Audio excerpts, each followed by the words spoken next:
도박의 마침표를 찍다. 도박 엔딩 시즌 5 지금 시작합니다. 네, 반갑습니다. 저는 방송 타짜 이성혁이고요. 네, 반갑습니다. 중독 다이어터 조승아입니다. 네, 승아님. 네. 어떤 특집인지 소개를 좀 해주실까요? 중독이 사실 자기조절과 굉장히 관련성이 깊은 또 병이잖아요. 오늘은 자기조절에 대해서 어떻게 우리가 조금 이해해 볼 수 있는지, 그리고 네. 그걸 어떻게 향상시킬 수 있는지, 그거를 잘 안내해 주실 수 있는 또 분을 모셨습니다. 심리학 전문가시고요. 네. 상담과 교육가로 활발하게 활동을 하고 계신 마인드모스트의 박하승 대표님 모셨습니다. 네, 어서 오십시오. 네, 안녕하세요. 네, 네. 박하승이라고 합니다. 네, 소개 좀 해주시죠. 저는 마인드몬스터의 대표로 있고요. 저희가 하는 일은 심리와 관련된 뭐 교육을 기획하거나 설계하거나 워크샵들을 만들고 또 운영하는 그러한 일들을 하고 있고요. 도박에 어려움을 겪고 계신 분들의 심리는 제가 볼 때는 조금 다른 차원에서 접근할 수도 있지 않을까라는 생각이 들긴 하거든요. 그런 분들을 만나신 경험도 있을까요? 도박이든 도박의 좀 더 상위의 어떤 큰 포괄적인 어떤 중독이라고 하는 분야도 우리가 자기조절의 실패라고 이야기를 하거든요. 네네. 또 현장에서 많이 뵙는 분들 보면 이 자기조절의 문제만 회복되더라도 네. 굉장히 많은 부분에서 크게 달라지는 부분들을 보면서 자기조절 아주 중요하다라고 좀 생각을 하고 있습니다. 네. 그러니까 도박에 힘들어하시는 분들의 심리를 전체적으로 다룬다기보다는 네. 그 중에서도 이제 자기 조절에 포커스를 좀 맞춰서 네. 오늘은 이제 맞춤형으로 이야기를 좀 나눠보면 어떨까 싶습니다. 자, 그럼 이제 본격적으로 우리 박하승 대표님과 이야기를 좀 나눠볼 텐데, 제가 20대를 이제 기억해 보면. 주식이나 이런 거에 관심 있는 친구들 많지 않았거든요. 요즘의 20대들, 요즘의 30대들은 의외로 주식이나 코인에 관심 있는 분들이 많다 그래요. 네, 이런 현상, 이건 심리적으로 좀 바라볼 수 있습니까? 심지어 바라볼 수 있는 부분이 당연히 있고요. 네. 사람의 모든 행위라는 것들이 결국에는 그러니까 가진 마음에서 드러나기 때문에 저는 한 세 가지 정도로 보는데요. 첫 번째는 생애 발달적인 측면에서 딱 이거 우리가 20살 되고 20대 되면 두 분은 어떠셨는지 모르겠지만 자유가 딱 주어지잖아요. 네. 그래서 그 통제권들을 내가 이렇게 가지게 되면서 생겨나는 문제들, 그런 부분들에 있어서 자기조절을 잘 하지 못하게 돼서 생겨나는 문제들이 있는 것 같고요. 두 번째는 좀 기술적인 변화들이 큰데요. 예전보다는 현대에 들어서면서 이 언제든지 이런 뭐 투자도 쉽게 할 수 있고요. 언제든지 도박도 쉽게 할 수 있고 네. 이런 것들이 많이 발달되어 있기 때문에 접근성이 좀 용이해졌다. 이렇게 부분이 좀 큰 것 같고요. 세 번째는 제 생각에는 사회문화적인 영향이 좀 큰 것 같습니다. 이게 실제적인 격차라고 하는 수치보다 격차감이라고 하는 것들이 더 중요하다고 저는 좀 생각이 들거든요. 네. 청년 세대가 이런 격차감들을 더 많이 느끼고 실패감도 많이 느끼다 보니까 우리가 격차감이나 실패감을 느끼게 되면 점점 그것들에 대해서 통제하고 싶은 욕구도 좀 커지는 거거든요. 네네네. 회복하고 싶고 한 방에 이렇게 뭔가 이 문제들을 좀 해결하고 싶고 통제하고 싶고 그런 마음 때문에라도 이런 도박이나 코인이나 과도한 주식의 문제나 이런 일들이 좀 발생하지 않나 생각을 하고 있습니다. 네. 자유가 주어졌고 거기에 따르는 어떤 시스템적인 부분들, 네. 모바일 이런 것들이 충족되다 보니까 훨씬 더 주식이나 코인으로 접근성이 용이해졌다 이렇게 보시는 것 같군요. 격차감이라는 말씀하셨는데 월급만으로는 사실은 뭔가 빈부 격차라든지 이런 것들 따라잡기가 굉장히 어려운 시대를 살다 보니까 네. 이제 젊은 분들이 많이 초조하고 조급한 마음에 이제 그런 투기라든지 네. 또 도박이라든지 이렇게 많이 유혹에 노출되는 것 같다라는 네. 생각이 들었습니다. 어떤 이게 사회적인 현상과 연관이 좀 있다 이런 느낌도 드네요. 그렇죠. 그래서 개인적으로는 내가 통제감을 느낄 수 있는 그 어느 정도의 뭐 한계선 네. 그리고 영역, 범주를 좀 잘 정하는 게 좀 핵심이 아닌가 생각은 들어요. 도박이라는 문제도 딱 한 번 빠져들게 되면 뭔가 내가 통제할 수 있을 것 같고 조절할 수 있을 것 같다는 느낌에서 사실 출발하는데 그것보다는 좀 더 본질적인 내 삶을 어떻게 살고 싶고 그래서 어떻게 하나씩 천천히 통제하면서 살아야겠다라는 어떤 그런 느낌들을 갖는 것이 사실은 더 필요한 일이라고 좀 생각합니다. 자기 문제를 객관적으로 보는 게 굉장히 어려운 존재잖아요. 근데 이제 중독 문제를 경험하는 분들은 특히나 더 이제 자기 문제로 보지 못하고 그래서 나아지거나 필요한 도움을 받거나 이런 게 굉장히 어려워지거든요. 우리 스스로한테 어떤 문제가 생겼을 때 이렇게 좀 빠르게 인식할 수 있는 방법이 혹시 이제 심리학적으로 준비된 게 있는지 좀 궁금합니다. 우리가 뭐 금단이나 이런 문제들은 이미 많이 들어서 아실 것 같고요. 좀 그것보다는 쉽게 접근하는 내용들을 말씀드리는 게 좋긴 할 것 같아요. 특별히 이 병식이라고 하는 이게 자기 문제에 대한 인식은 상당히 중요한 부분이긴 하거든요. 왜냐하면 네. 치료적인 이렇게 예후를 이제 좋게 만들기도 하고 병식이 확실히 있어야지만 치료에 참여할 거고 그리고 뭐 단도박 우리가 뭐 아니면은 단주를 하더라도 실패하더라도 다시 또 참여하게 되는 어떤 계기가 되기 때문에 사실은 병식이 있다는 건 상당히 중요하거든요. 저는 한 3가지 정도의 질문을 스스로 던져보는 게 중요하다고 생각을 합니다. 뭐 첫 번째는 내가 하고 있는 지금 이 행위를 가족이나 친구들이나 지인한테 편하게 얘기할 수 있나? 편하게 얘기할 수 없다라고 만약에 생각이 들고 판단이 된다면 그건 분명히 이제 문제가 있다라는 거죠. 그건 중독이라고 분명히 봐야 된다는 거고요. 두 번째는 내가 해야 하는 일상을 깨트리거나 포기하면서 이 일을 하고 있지는 않는가? 세 번째는 뭐 특별히 도박이라는 이슈를 좀 생각을 하자면 도박으로 인해 생겨난 문제를 해결하기 위해서 다시 그 행위를 하고 있다라고 한다면 그거는 분명한 중독이다라고 좀 볼 수 있는 것 같아요. 그래서 이 3가지 질문이 전문가적인 어떤 접근 없이도 스스로 던져보면 좀 알 수 있는 기준이 되지 않을까 생각합니다. 네. 3가지 체크리스트를 지금 만들어 주셨습니다. 첫 번째는 편하게 주변 사람들한테 이 행위를 하고 있다는 걸 얘기할 수 있느냐, 그리고 일상을 포기하면서 하고 있느냐, 그리고 이걸로 인해서 문제가 발생이 됐는데도 불구하고 또 한 번 내가 여기에 몰입을 하고 있는지를 체크를 해보시면 자기 인식이 조금 빠르지 않을까라는 생각도 듭니다. 도박 중독이 내 주변에 있는 걸 보신 분들은 왜 계속해서 문제가 발생을 할까라는 것에 어떤 분석 뭐 이런 것 연구를 하시면서 의지가 약하다는 얘기를 많이 하시거든요.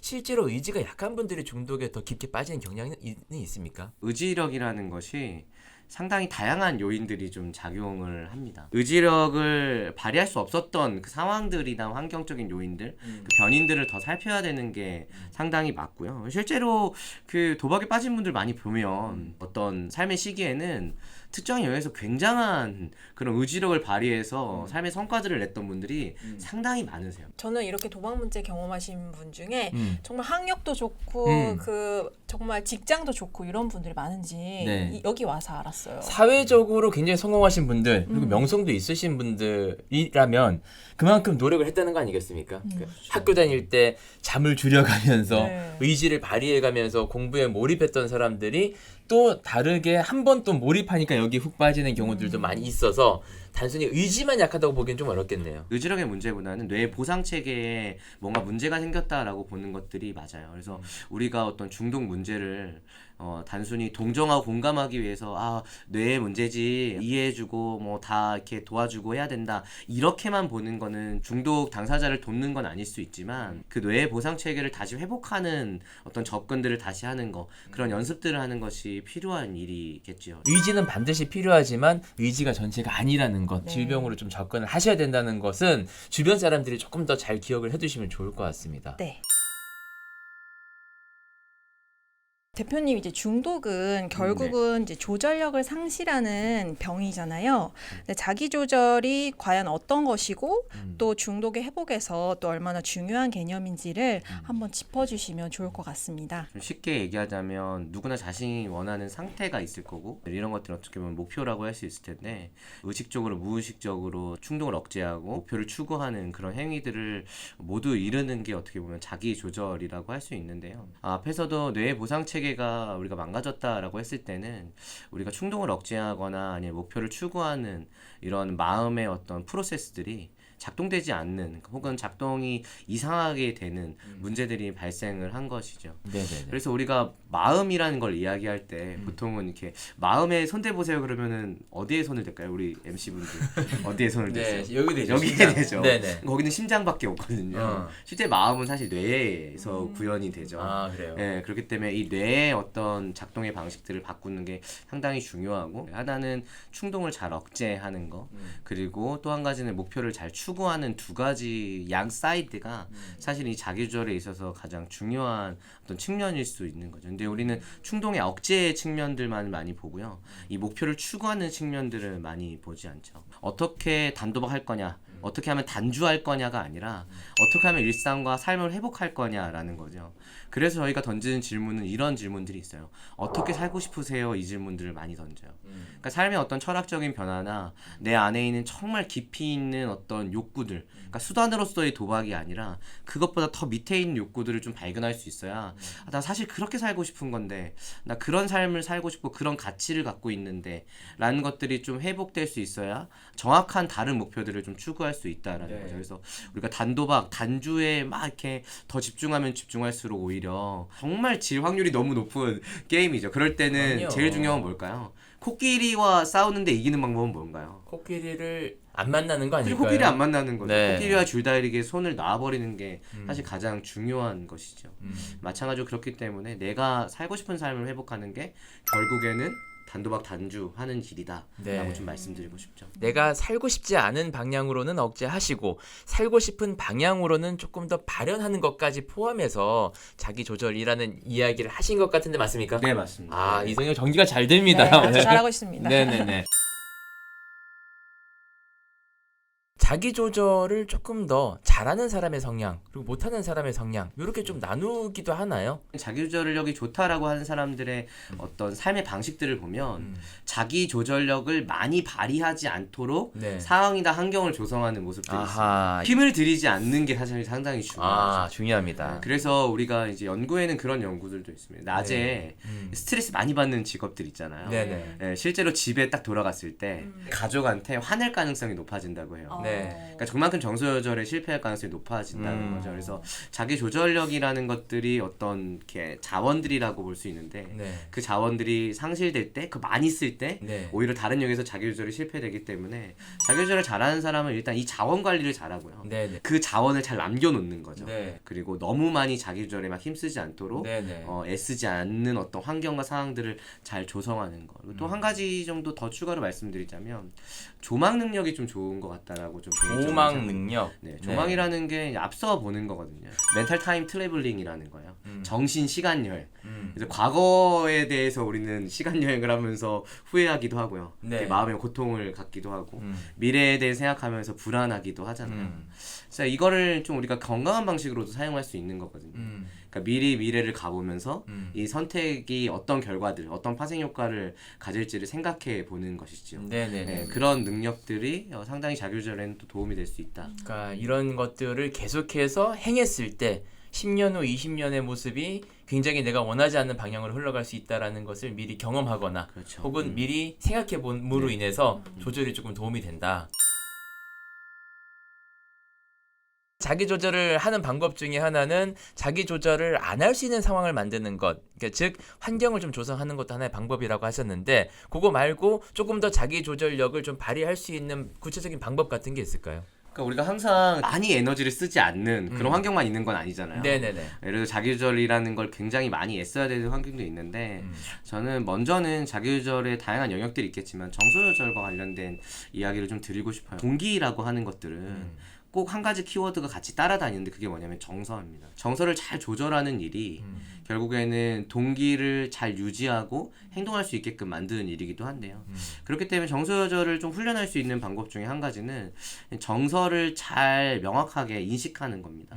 그래서 정서 조절을 하려면 뭐가 필요하냐? 그러면은 정서 인식을 명확하게 하자. 네. 내 마음 정확하게 알자라는 것들이 좀 필요할 것 같고요. 나의 정서 조절에 도움이 된다 그러면 정말로 많은 것들, 누군가한테 피해주거나 누군가한테 뭔가 해코지를 하거나 범죄이거나 그렇지만 않는다 그러면 다양한 활동들을 도박이나 뭐 술 이외의 다양한 활동들을 좀 고민해보고 그것들을 만들어보고 좀 실험해보는 어떤 활동들이 좀 중요할 것 같습니다. 저희는 그거를 해피띵스 뭐 이렇게 얘기를 하거든요. 행복한 것들, 행복한 목록들을 만드는 거. 그래서 실제 수업에서는 50개씩 뭐 100개씩 적어오라고 하기도 하거든요. 그러니까 우리가 도박 말고도 삶을 행복하고 즐겁게 만들 수 있는 많은 것들이 있다라는 거를 스스로 아는 게 좀 필요할 것 같고요. 그리고 한 가지 더는 뭐 그 단계에서 좀 더 깊이 들어가자면 정서 밑에는 어떤 욕구가 분명히 존재하거든요. 네네네. 욕구가 충족되면 좋은 감정을 느끼는 거고 욕구가 충족되지 않으면 사람들은 소위 부정적인 감정을 좀 느끼게 되는데 욕구라는 걸 충족할 수 있는 방법은 굉장히 다양할 수 있거든요. 그래서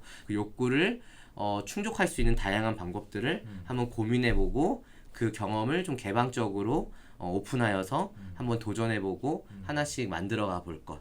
우리가 행동 치료하듯이 실험처럼 한번 해보는 것. 그리고 단도박 단주에 있어서 되게 중요한 건 규칙적인 삶들을 일단 만들어가는 거거든요. 그러니까 많이 애쓰지 않아도 되는. 그러려면 많은 애쓰지 않아도 된다라는 건 그거를 단주나 단도박의 그 에너지를 또 사용할 수 있는 부분이니까요. 그런 어떤 캘린더, 뭐 자기 모니터링, 좀 약간 체크리스트 같은 거 작성해서 좀 눈에 보일 수 있도록 만드는 거, 이런 연습들을 하는 게 자기 조절에 있어서 좀 훈련의 과정이 될 수 있겠죠. 정서를 인식하고 그 정서의 욕구가 무엇인지 욕구를 인식하고 욕구를 좀 해결할 수 있는 방법을 좀 찾아보는 것이 하나의 방법이 될 것 같고, 캘린더를 활용해서 계속해서 내가 조금 내 일상을 좀 패턴화하거나 네, 조금 루틴화한다 그러면은 이게 좀 습관처럼 굳어지기 때문에 뭔가 조금 하는 데 있어서 좀 수월하게 굴러가는 면이 있을 수 있겠네요. 네. 근데 저도 그 제 어린 시절에 아버지가 도박을 하고 오셨던 그 날들의 기억들이 선하게 있어요.